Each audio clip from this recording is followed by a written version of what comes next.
Good morning students. Again welcome to our economics class. In the last class we see how we can find the mode in the individual series by the inspection or observation method. Then we see how we can find the mode also in discrete series by the inspection method, which is also known as observation method. In today's class we see how we can find the mode in the discrete series by the grouping method. In the grouping method, first we have to draw its table, and on the behalf of this table we can find the model value. But first thing, when we use this grouping method, जैसे मैंने आपको last class में बताया था, अगर frequencies पहले increase हो गए, एकदम से डिक्रीज हो रही है, दो बड़ी फ्रीक्वेंसीज आ रही है सीरीज के अंदर, दो बड़ी फ्रीक्वेंसी पास-पास आ रही है, या फ्रीक्वेंसी बार-बार इंक्रीज और डिक्रीज हो रही है, so in that case we have to use grouping method to find the model values. जैसे यहाँ पर हमने जो सीरीज लिया है x वैल्यू 2 4 6 8 10 12 14, फ्रीक्वेंसीज आर 10 2 4 10 5 3 2. तो यहाँ पर क्या है, जो हाईएस्ट फ्रीक्वेंसी 10 स्टार्टिंग में आ गया, उसके बाद वापस 10 आ गया, उसके बाद डिक्रीज हो रहा है. तो 10 फ्रीक्वेंसी डिक्रीज हो रही है, फिर मैक्सिमम फ्रीक्वेंसी फिर डिक्रीज हो रही है. तो फ्रीक्वेंसी पहले इंक्रीज फिर डिक्रीज फिर इंक्रीज फिर डिक्रीज हो रही है. तो यहाँ पर हमारा रिवर्स उल्टा V जो हमने आपको बताया था वो नहीं बन रहा है. तो हमारे को यहाँ पर मोड फाइंड करने के लिए क्या करना पड़ेगा, हम यहाँ पर ग्रुपिंग मेथड लेंगे. ग्रुपिंग मेथड में 6 स्टेप्स बनाते हैं. पहले इसके अंदर हम क्या करते हैं, फर्स्ट में जो फ्रीक्वेंसीज होती हैं वो एसिड आती हैं. सेकंड स्टेप में हम क्या करते हैं, दो फ्रीक्वेंसी लेके उनकी ग्रुपिंग करते हैं. थर्ड स्टेप में फर्स्ट फ्रीक्वेंसी को स्किप करके उसको छोड़ के फिर दो की हम ग्रुपिंग करेंगे. फोर्थ स्टेप में हम तीन की ग्रुपिंग करते हैं, तीन फ्रीक्वेंसीज लेके. उसके बाद जो फिफ्थ स्टेप आएगा उसके अंदर हम फर्स्ट फ्रीक्वेंसी को छोड़ के तीन की ग्रुपिंग करेंगे, जैसा मैंने यहां पर करा है. और सिक्स्थ स्टेप में फर्स्ट 2 फ्रीक्वेंसी छोड़कर हम तीन की ग्रुपिंग करते हैं. We see all the steps one by one. तो पहले स्टेप मैंने एसिड ले लिया फर्स्ट कॉलम के अंदर, और जो हाईएस्ट फ्रीक्वेंसी होती है उसको नोटिस करते हैं, उसके ऊपर सर्किल गोला बना देते हैं. जैसे यहाँ पर हाईएस्ट फ्रीक्वेंसी 2 बार आ रही है 10 10, तो मैंने क्या करा, दोनों के ऊपर एक गोला बना दिया. अब सेकंड में हमने क्या करा, 2 की ग्रुपिंग करी. कैसे, 10 प्लस 2 लिया, इधर 4 और 10 5 और 3, लास्ट में सिंगल फ्रीक्वेंसी बच गई तो उसको मैं स्किप कर देंगे, छोड़ देंगे. 10 प्लस 2 12, 4 प्लस 10 14, 5 प्लस 3 8. अब यहाँ पर हाईएस्ट वैल्यू कितना हमारे पास 14, तो हमने 14 पर एक सर्किल बना दिया.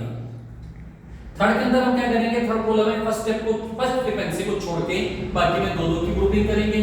हमने जो फर्स्ट फ्रीक्वेंसी 10 उसको छोड़ दिया, फिर 2 प्लस 4 6, 10 प्लस 5 15, 3 प्लस 2 5.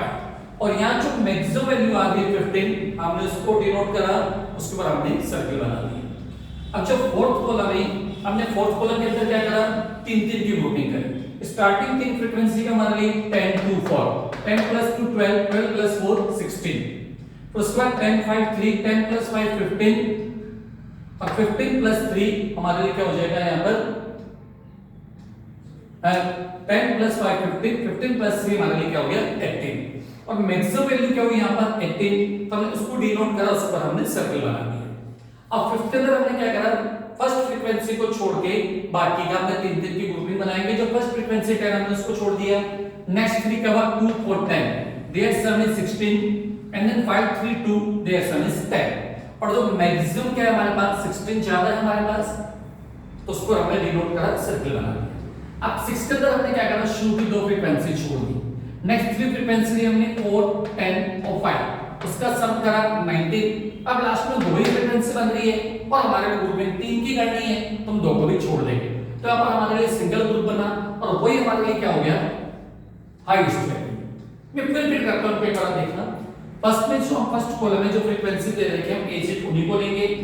अगर कोई हाईएस्ट फ्रीक्वेंसी एक से ज्यादा बार रिपीट होती है तो हम दोनों को सर्किल बना देंगे, जैसे यहाँ पर 10 10 हुआ. सेकंड पर हमने क्या किया, स्टार्टिंग से दो फ्रीक्वेंसी लेके उनकी ग्रुपिंग करी. 10 प्लस 2 12, 4 प्लस 10 14, 5 प्लस 3 8. और जो हाईएस्ट वैल्यू 14 हमने इसको डिनोट करा, उस पर हमने सर्किल बना दिया. इसके बाद थर्ड के अंदर क्या हो रहा है, फर्स्ट फ्रीक्वेंसी हमने छोड़ दिया, फिर बाकी की दो की ग्रुपिंग करी. 2 प्लस 4 6, 10 प्लस 5 15, 5 प्लस 3 प्लस 2 5. और ये हाईएस्ट वैल्यू 15, तो हमने उस पर सर्किल बना दिया. तीन कॉलम हमारे हो गए. फोर्थ कॉलम के अंदर हमने क्या करा, तीन की ग्रुपिंग करी स्टार्टिंग से. 10 plus 2 plus 4 16, 10 plus 5 plus 3 18। यहाँ पर हाईएस्ट वैल्यू 18 है तो हमने उसको डिनोट करा, हमने उसके ऊपर सर्कल बना दिया। फिफ्थ के अंदर हमने क्या करा, स्टार्टिंग के फर्स्ट फ्रीक्वेंसी छोड़ के तीन तीन की ग्रुपिंग करी। फर्स्ट फ्रीक्वेंसी 10 हमने छोड़ दिया, then 2 plus 4 plus 10 16, 5 plus 3 plus 2 10। 16 ज्यादा है यहाँ पर तो हमने 16 को हम लेके उस पर हमने सर्कल बना दिया। इसके बाद हमने क्या लिया, यहाँ पर दो दो स्टार्टिंग की दो फ्रीक्वेंसी हमने छोड़ दिया और तीन तीन की ग्रुपिंग करी। नेक्स्ट की क्या लिया हमारे लिए 4 10 और 5, देयर सम इज 19। अब लास्ट में सिर्फ दो ही फ्रीक्वेंसी बच रही है जिसके हम ग्रुपिंग नहीं कर सकते क्योंकि हमारे को मिनिमम 3 फ्रीक्वेंसी की रिक्वायरमेंट है। तो हमने यहाँ पर 6 कॉलम्स बनाए ग्रुपिंग मेथड, और जो मैक्सिमम फ्रीक्वेंसी है हम उसको लेके और हम उसको आइडेंटिफाई कर सकें तो हमने उसके ऊपर एक सर्कल बना दिया। ये हमारा फर्स्ट स्टेप हुआ। हम बात करते हैं सेकंड स्टेप। सेकंड स्टेप में हम एनालिसिस टेबल बनाएंगे। जनरली बुक्स में क्या होता है, एनालिसिस टेबल अलग से एक टेबल बनाई जाती है, but for simplicity of save our work and time हम इसको कंटिन्यूटी में ही आगे बना देंगे। ओके, अब हम यहाँ पे सिर्फ जो मैक्सिमम फ्रीक्वेंसी है उन्हीं को ध्यान में रखेंगे और उसी के बिहाफ पर हम यहाँ पर एनालिसिस टेबल बनाएंगे।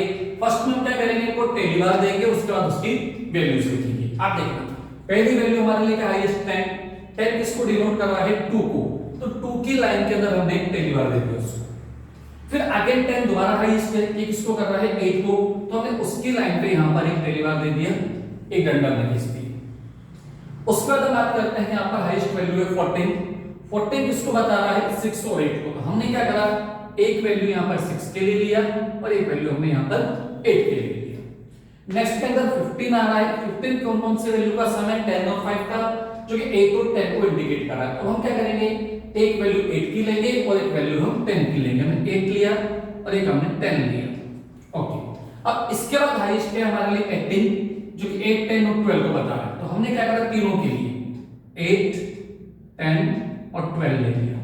ठीक है, अब उसके बाद हमारे को क्या बता रहा है अगला वैल्यू 16, जो कि 4 6 और 8 का समय। हमने क्या करा, एक वैल्यू 4 6 और ये इसको क्रॉस कर दिया तो 5 का ग्रुप बन गया। अब इसके बाद नेक्स्ट हमारे को बता रहा है 19, जो कि 6 8 और 10 को रिप्रेजेंट कर रहा है। तो एक वैल्यू 6 लिया, एक 10 लिया और एक बात 8 लिया और एक हमने 10 लिया।